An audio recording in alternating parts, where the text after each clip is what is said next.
1.5 লাখ পরিবারের জন্য মাত্র 1000 টাকায় বাড়িতে 1 কিলোওয়াট ক্ষমতা সম্পন্ন সোলার প্যানেল স্থাপন প্রকল্প ঘোষণা করেন বিদ্যুৎ মন্ত্রী।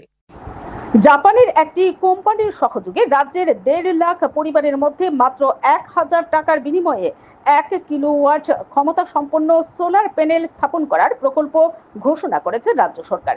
রাজ্যের বিদ্যুৎ মন্ত্রী রতনলাল নাথ আজ এই প্রকল্পের কথা ঘোষণা করেন। তিনি জানান, যারা প্রতি মাসে 50 ইউনিটের নিচে বিদ্যুৎ ব্যবহার করছেন তাদেরকেই অগ্রাধিকারের ভিত্তিতে এই প্রকল্পে সোলার প্যানেল প্রদান করা হবে। এই প্রকল্পের মাধ্যমে সংশ্লিষ্ট পরিবারগুলো বিদ্যুৎ ব্যবহার করার পাশাপাশি অতিরিক্ত বিদ্যুৎ বিক্রি করতে পারবে।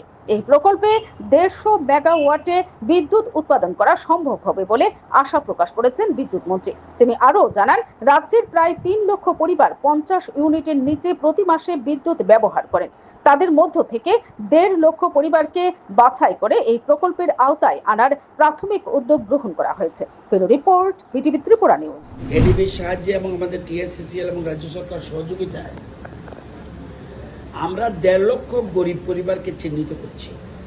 1.5 লক্ষ গরিব পরিবারকে চিহ্নিত করছি যাদের বিদ্যুৎ ব্যবহার করছে 50 ইউনিটের নিচে যারা বিদ্যুৎ ব্যবহার করছে, এরকম সারা রাজ্যে 1.5 লক্ষ পরিবারকে আমরা চিহ্নিত করছি, যাদেরকে থেকে মাত্র 1000 টাকা আমরা নেব।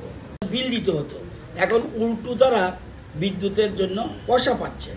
এই জন্য কীভাবে এটাকে রক্ষণাবেক্ষণ করবে এবং উৎপাদন কিভাবে ঠিক থাকবে সেই জন্য একটা বই বের করেছে। আজকে এই বইয়ের বুকলেটটা আমরা ওপেন করে